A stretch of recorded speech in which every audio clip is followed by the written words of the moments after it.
Bienvenue à toi dans ce nouveau vlog podcast sur les routes de Bali. Aujourd'hui, j'ai envie de te parler d'un sujet qui me tient particulièrement à cœur. Et ce sujet, c'est le développement personnel, la spiritualité. Et ce côté presque maladif que tout le monde a à vouloir constamment aller mieux. Je ne sais pas si tu t'en es rendu compte ou si peut-être que cette thématique du mieux-être, cette thématique du développement personnel, c'est quelque chose qui est important dans ta vie. Mais je vais te partager mon avis, là-dessus. Tu vois, moi, tous les maîtres et toutes les guérisseuses que je connais, et j'en connais un paquet, j'en connais quand même beaucoup.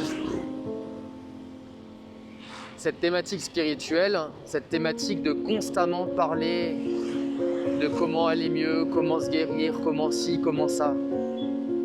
C'est une conversation qui n'existe quasiment jamais en fait. Bon, en tout cas très peu. L'énergie que moi je ressens quand je suis avec eux, c'est un peu la même énergie qu'avec des enfants. Tu sais, c'est une énergie qui est très douce, très pure, très calme. C'est un petit peu comme la vie, c'est un petit peu comme tu sais, juste la vie en fait, que vivre sa vie. On n'est pas constamment dans cette quête de toujours aller mieux, de toujours faire plus, de toujours se guérir, de toujours être plus heureux.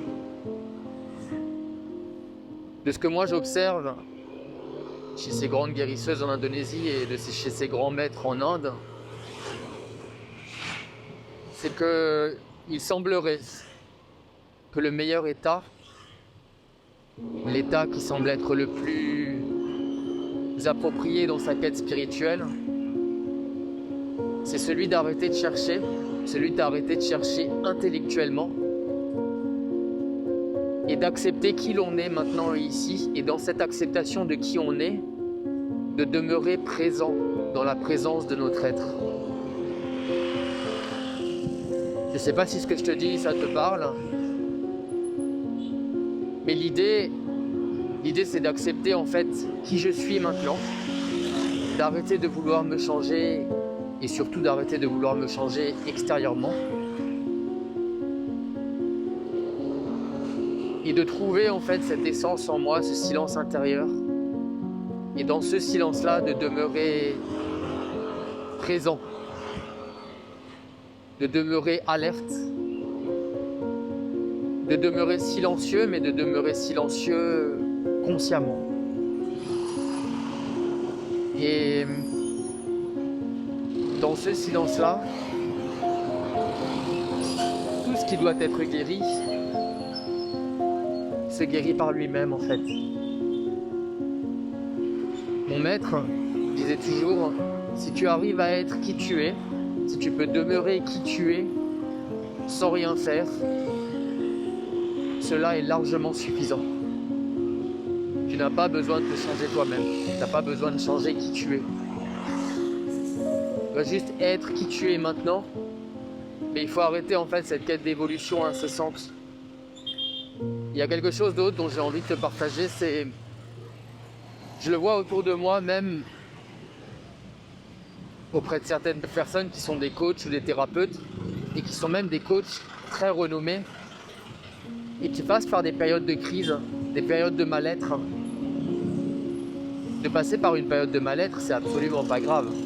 C'est parce que c'est pas naturel. C'est pas contre nature, pardon. Attention, si tu dis que de se sentir mal c'est humain, non. De se sentir mal, c'est pas humain.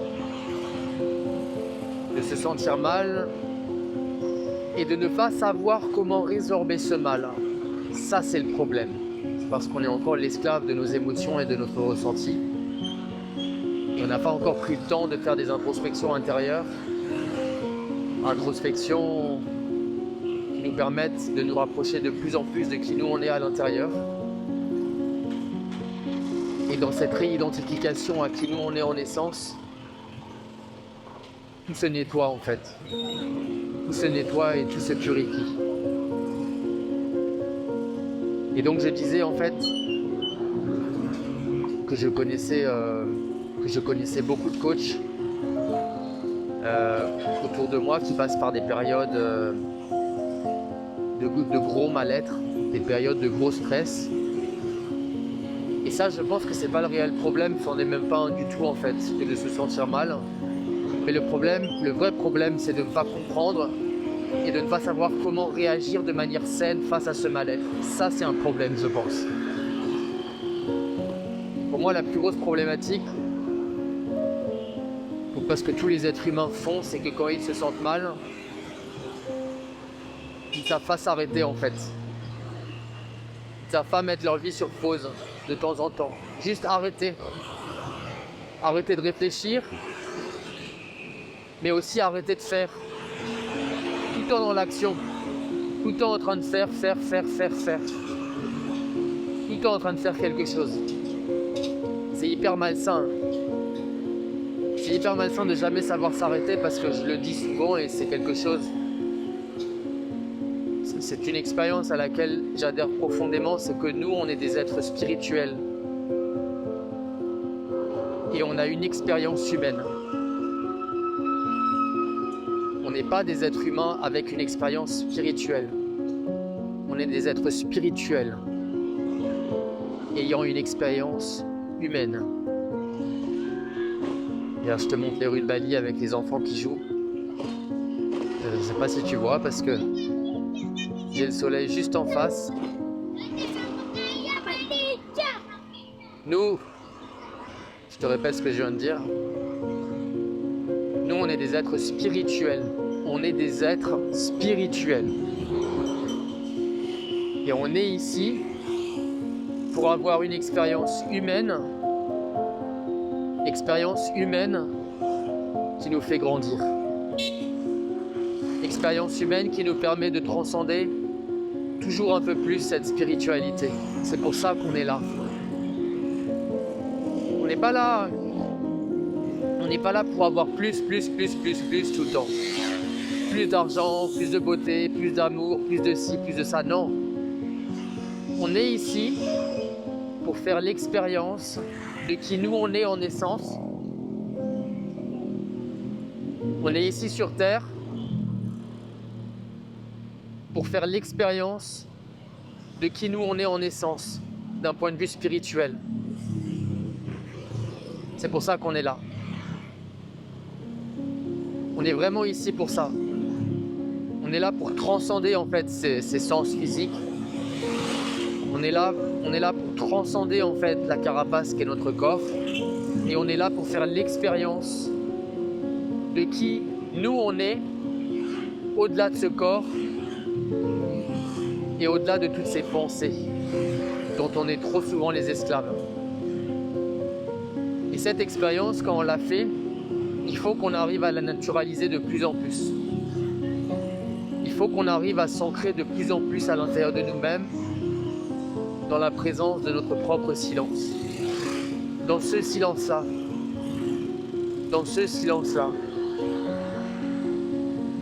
il n'y a plus de souffrance, c'est pas possible. Tu sais, la question a été posée à Bouddha une fois. Bouddha, qu'est-ce que l'éveil spirituel? C'est quoi l'éveil total? Qu'est-ce que le nirvana? Et Bouddha a répondu, je ne peux pas te répondre avec des mots à cette question de qu'est-ce que l'éveil, qu'est-ce que le nirvana, mais la réponse que je peux te donner, c'est la suivante. L'éveil total, c'est la fin de toutes les souffrances. Celui qui est éveillé, celui-là ne peut plus souffrir. Et je pense que l'expérience humaine est totale lorsque l'on a transcendé l'essence physique. Ce qui est un peu contradictoire. Mais au fond, on ne demande pas d'arrêter ou de rejeter le corps. Pas du tout. Le corps est un outil qui est magnifique. Et il est un outil spirituel. Pour moi, le corps, c'est une espèce de porte spirituelle qui nous donne accès en fait à notre dimension spirituelle. Et pendant ta méditation, je t'invite à le faire. Lorsque tu te concentres sur ton corps physique assez longtemps, lorsque tu te concentres assez longtemps sur ton corps, et pleinement, tu verras qu'à un moment donné, tu vas commencer à transcender tes sens physiques Et dans la conscience de ton corps physique, tu vas commencer à prendre conscience d'une dimension plus grande à l'intérieur de toi-même. D'une dimension qui va au-delà des sens, qui ressemble un peu comme un grand espace à l'intérieur de toi. Cet espace, la conscience de cet espace-là, c'est la raison pour laquelle nous on est ici. Nous on est venus ici, sur cette terre, dans ce corps, pour faire l'expérience de cet espace intérieur, de ce silence intérieur. Nous on est vraiment venus pour ça. La question c'est quand est-ce qu'on va commencer. La question c'est quand est-ce qu'on va commencer à se réveiller. Et l'expérience que moi j'ai retenue, c'est que en général on commence à se réveiller lorsque la souffrance et la douleur humaine elle est trop intense. Lorsque c'est trop intense, il y a un moment donné où on se dit c'est plus supportable, je peux plus continuer comme ça, il faut que je trouve une alternative, il faut que je comprenne. Et pour certaines personnes, c'est presque trop dur en fait. Pour certaines personnes, la douleur est tellement insoutenable, la souffrance est tellement insoutenable. Et n'ayant accès à aucune solution pour aller mieux, ma foi, certains n'ont juste plus le goût pour la vie en fait. Et je peux le comprendre. Je peux le comprendre parce que moi-même je suis passé par là. Et je sais à quel point c'est difficile. Je sais à quel point c'est douloureux. Je sais à quel point ça fait mal quand on est tout seul et qu'on est perdu en fait dans les méandres de notre douleur intérieure, de notre souffrance intérieure, et qu'on ne sait pas comment faire pour aller mieux. Et parfois,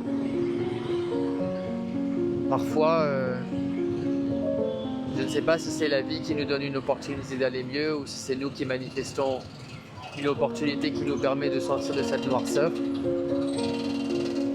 Et en tout cas, une fenêtre s'ouvre et peut-être que des nouvelles rencontres, en tout cas c'est ce qui s'est passé pour moi.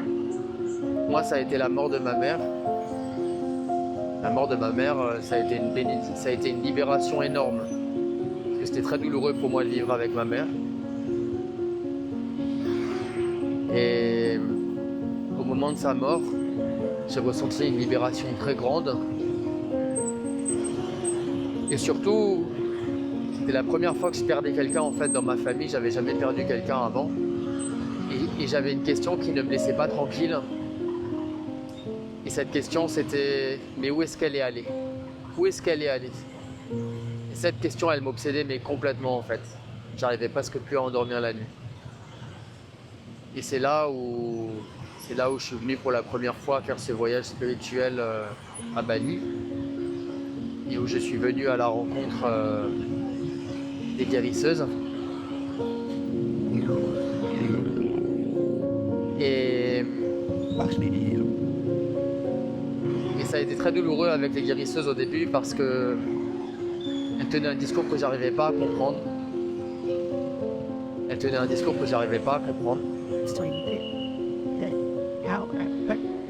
Mais à force de méditation et à force de persévérance, j'ai commencé à nettoyer à l'intérieur toutes mes pensées négatives, mais ça a pris du temps, ça a pris des années. Cette notion pour moi d'arrêter de réfléchir à l'époque, c'était à peine compréhensible, mais ça me semblait impossible. D'arrêter de réfléchir, c'était du délire en fait pour moi. Et à force de pratique et de pratique et de pratique, des années de pratique, je me souviendrai toujours que un matin alors que j'étais en train de méditer au monastère, à l'ashram, il devait être 3h du matin je pense, méditer. Tous les matins à 2h on se levait pour aller méditer. Et Et un matin, vers 3 heures, je me souviens, c'est là où j'ai eu ma première prise de conscience colossale qui a changé ma vie. J'étais pleinement conscient et pleinement présent, mais pas dans mon corps. Je nageais en fait, je flottais dans cette conscience à l'intérieur de mon être. Et je me souviens que la première chose que je me suis dit, dans la présence de cet espace colossal à l'intérieur de moi-même, je me suis dit, purée, mais en fait cet espace il a toujours été là. Cet espace il a toujours été là. Cet espace, ce silence dans lequel je flotte maintenant, cet espace il a toujours été accessible. Il a toujours été là. Et ça a été un grand changement, je me souviens, après. Parce que cette prise de conscience, en fait, cette prise de conscience de ce silence intérieur, ça a été ponctuel en fait, ça a été spontané. J'ai reconnu ce silence-là qui a duré quelques secondes. Et après, il a fallu que je médite et que je médite encore et encore et encore pour naturaliser en fait ce silence à l'intérieur, cette conscience intérieure. Et avec la pratique, tous les jours, du matin au soir, ce silence est devenu de plus en plus naturel. Et je me souviens qu'à un moment donné, en fait, c'est le silence qui te laisse plus tranquille. Tu n'as plus besoin de faire d'efforts pour que ce silence... Tu n'as plus besoin de faire d'efforts pour être conscient de ce silence-là. Peu importe ce que tu fais, même si tu es en train de parler, si tu es en train de courir, en train de nager, en train de chanter, en train de danser, ce silence est tout le temps là. Tout le temps. Et tout le temps plongé à l'intérieur. Quasiment tout le temps. Et au début, c'est un peu perturbant parce que on a l'impression que quelque chose reste collé à nous. Mais avec la pratique et l'introspection intérieure, on se rend vite compte que c'est cette dimension intérieure, cette dimension spirituelle, qui n'est qu'en fait la reconnaissance de notre propre silence qui est tout le temps là. Et ça, c'est quelque chose où tout le monde doit absolument s'habituer, parce que quand tu te sens mal dans ta vie, quand tu ressens du mal-être, c'est souvent une absence d'ancrage de ce silence-là. Il y a une déconnexion en fait avec ce silence-là. Et cette douleur est là justement pour te rappeler, reconnecte-toi avec moi. Reconnecte-toi avec ton cœur spirituel. Reconnecte-toi avec ton propre silence. Reconnecte-toi avec qui tu es. Cette déconnexion est en train de donner naissance à une émotion de souffrance. Souffrance qui est une opportunité pour diriger ton attention vers ce silence-là.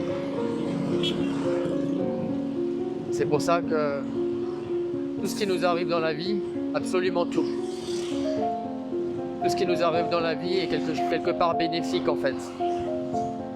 La question c'est juste de quel point de vue est-ce qu'on est en train de regarder ces situations-là, de quel point de vue on est en train de juger. Nos réactions, c'est la situation que l'on adopte face à une situation extérieure en face de nous.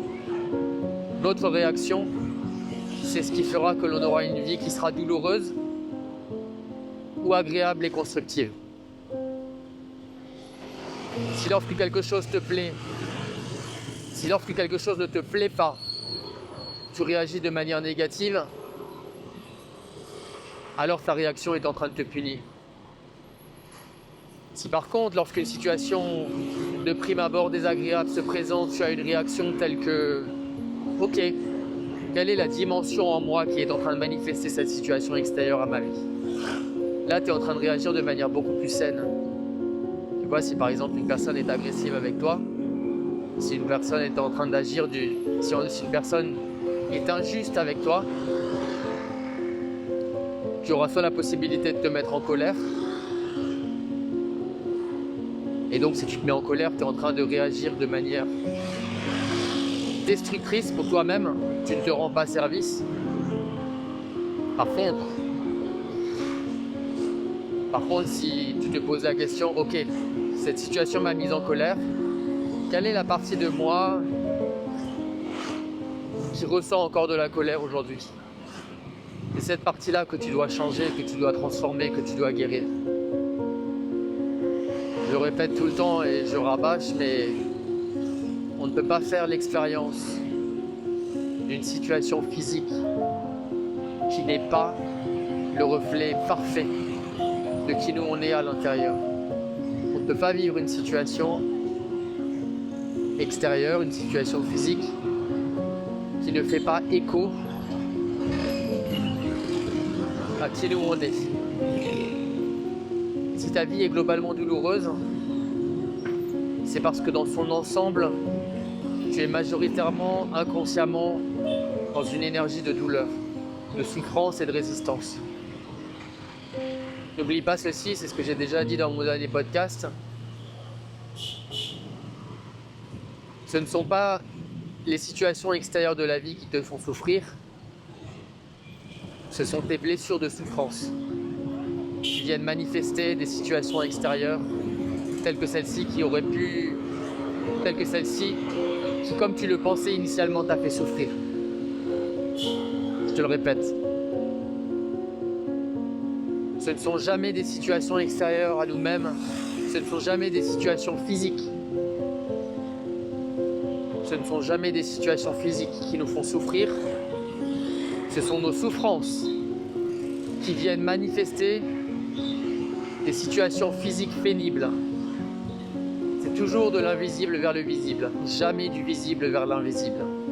C'est toujours de l'invisible vers le visible, jamais du visible vers l'invisible.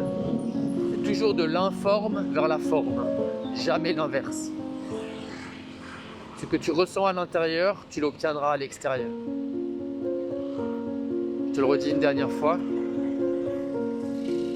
ce n'est jamais une situation qui vient te faire procurer de la souffrance. Ce n'est jamais une situation extérieure à toi-même qui te fait souffrir. C'est ta souffrance qui vient manifester dans ta vie des situations qui sont pénibles. Toujours. Regarde, tu as le sunset en live de Bali ce soir. Le soleil est en train de se coucher. C'est tellement important que l'on soit constamment conscient de nos pensées, de nos émotions, de notre ressenti. Calibre-toi tout le temps sur toi-même. C'est l'égoïsme le plus sain qu'il existe. Celui d'être constamment ancré sur toi-même, tout le temps. Cet égoïsme-là, c'est l'amour le plus beau et le plus grand et le plus pur que tu pourras avoir vers toi-même.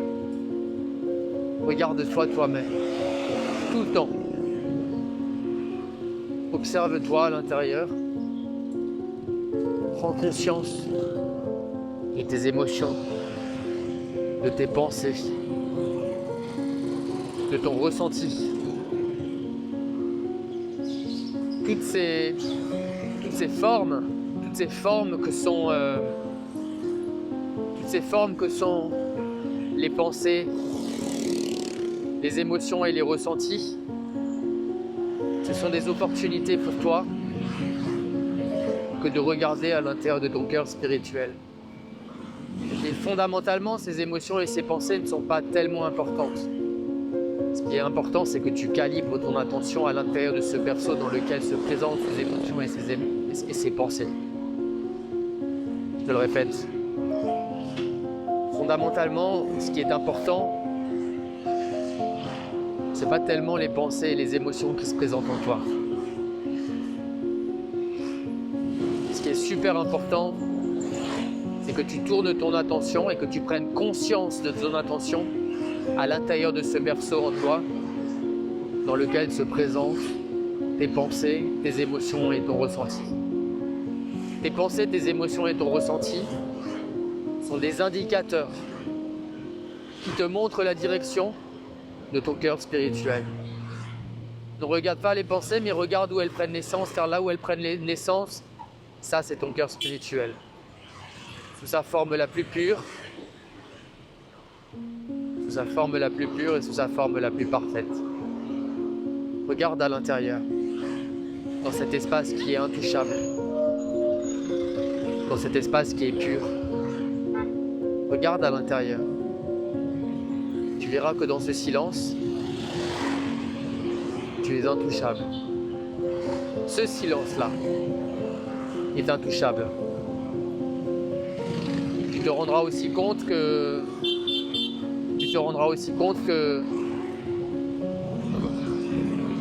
dans ce silence, la notion de souffrance n'existe plus. En fait, la souffrance peut passer, mais elle ne te touche plus. Parce que tu es réidentifié à une partie de toi-même sur laquelle la souffrance ne peut pas s'accrocher. Je ne sais pas si c'était compréhensible. Lorsque tu te réidentifies à ton silence intérieur, à ton espace intérieur, lorsque tu es réidentifié avec cette partie pure de toi-même, il y a des pensées qui vont passer. Il y a des émotions et du ressenti qui va passer. Et ils ne pourront pas s'accrocher à toi. Ils ne pourront pas retenir ton attention. Parce que ton attention sera déjà complètement calibrée sur cette partie pure de toi-même. Sur ton silence intérieur. Sur ton espace intérieur. Connecte-toi avec toi-même. Regarde tes émotions. Là, quand je te parle et que tu écoutes cette vidéo. Observe quel est ton ressenti maintenant. Qu'est-ce que tu es en train de ressentir? Quelles sont les émotions que tu es en train de ressentir maintenant? Observe et scanne-toi en même temps que je te parle. Pose-toi la question, qu'est-ce que je ressens? C'est pas ce que tu ressens qui est important. C'est que tu tournes ton attention, c'est que tu tournes ton regard intérieur dans l'endroit dans lequel se présentent ces émotions, ces pensées, ce ressenti. Je te le répète encore une fois.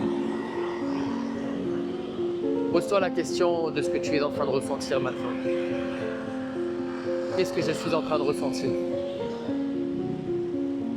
Quelles sont mes émotions maintenant et ici? Qu'est-ce que je suis en train de ressentir? Et scanne-toi en même temps que je te pose cette question. Quel est mon ressenti? Quelles sont mes émotions?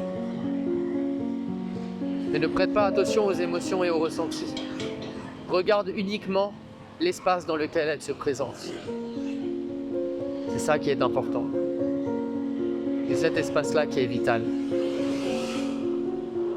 Regarde à l'intérieur. Qu'est-ce que je ressens?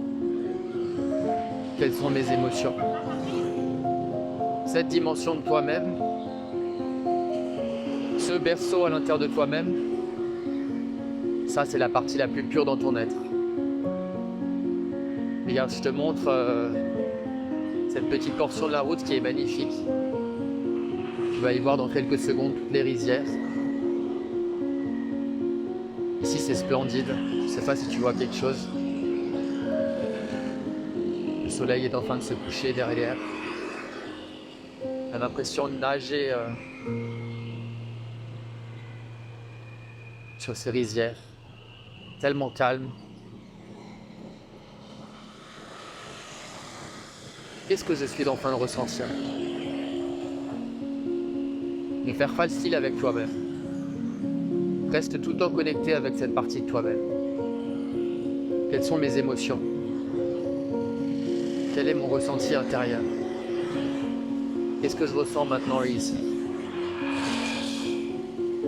Reste conscient tout le temps de cette partie de toi-même.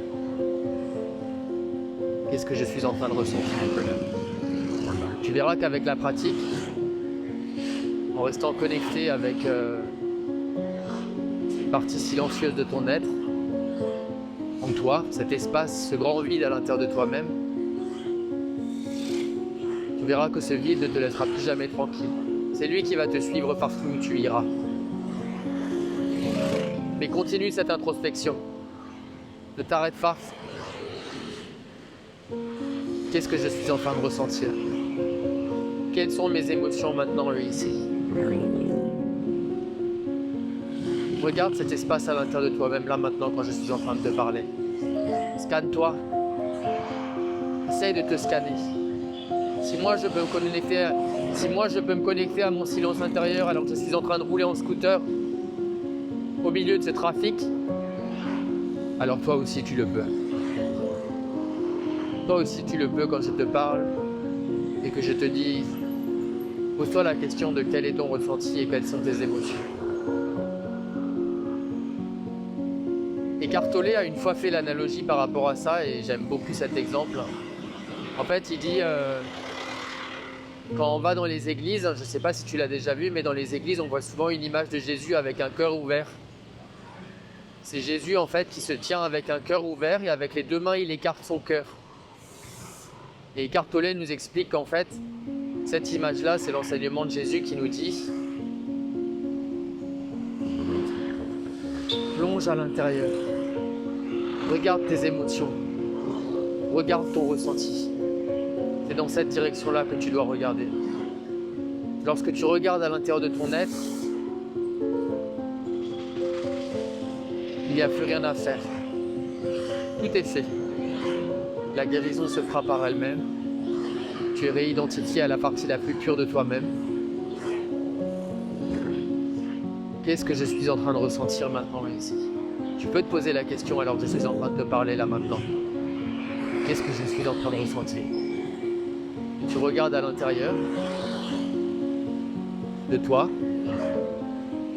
et tu écoutes. Tu écoutes. Qu'est-ce que je suis en train de ressentir? Qu'est-ce que je suis en train de ressentir? Quel est mon ressenti intérieur maintenant ici?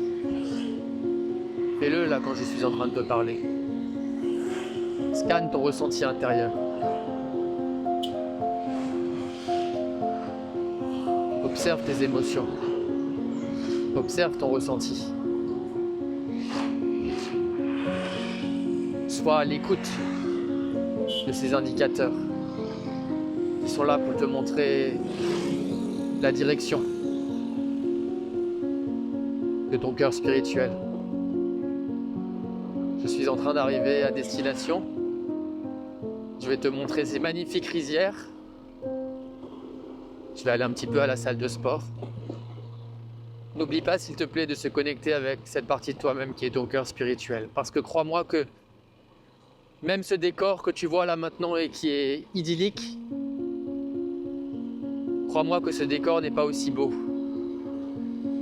Ce décor n'est pas aussi beau que ce que tu verras à l'intérieur de toi-même. Ça, je peux te le garantir. Rien n'est aussi beau que ton silence intérieur. Et voilà. Il n'est pas beau le coucher de soleil à Bali quand même. Tu vois la beauté de ce décor? Dis-toi que par rapport à ton silence intérieur, ça n'est pas aussi beau. Et pourtant c'est magnifique. C'est splendide. Dans quelques secondes, ce beau soleil va nous quitter, tout comme nos pensées et nos émotions qui viennent et qui partent. Certaines pensées sont belles, d'autres sont moins belles. Le soleil, c'est un peu comme une pensée qui est magnifique, qui nous fait ressentir du bien-être. Et il va partir. Mais ce silence, cet espace dans lequel le soleil passe, cet espace dans lequel nos pensées positives passent, cet espace, lui, il est immuable. Il ne bouge pas. Il est tout le temps présent. Voilà. Je t'envoie plein d'amour. Et je te souhaite une magnifique journée. À très bientôt.